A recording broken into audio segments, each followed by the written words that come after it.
મહાદેવ મિત્રો, આજે આપણે એક એવા શિવ મંદિરના દર્શન કરાવી છે કે એક જ રાતમાં ભૂતોનું બનાયેલું આ મંદિર છે અને આ મોગલોએ આ મંદિર ઉપર આક્રમણ કર્યું હતું એ વખત મંદિરની જે આ માથાનો ભાગ ખરો ને એનું તોડી નાખવામાં આવે. તોડી નાખવામાં એટલા માટે આવે કે મંદિરની ઓળખાણ ના થાય. મૂર્તિ ખરી પ્રતિમા એની ઓળખ ના થાય.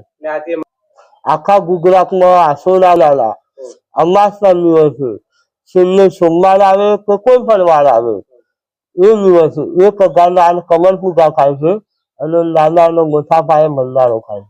અને મિત્રો આ શિવલિંગ પણ આપ જોઈ શકો છો. 1200 વર્ષ પૌરાણિક આ શિવલિંગ છે મિત્રો. તો મિત્રો કોમેન્ટ બોક્સમાં સાચી શ્રદ્ધાથી હર હર મહાદેવ લખવાનું ભૂલતા નહીં. અદ્ભુત કોતરણી કામ મિત્રો કરવામાં આવેલું છે. જે દેવોના દેવ મહાદેવનું 1200 વર્ષ પૌરાણિક આ મંદિર છે.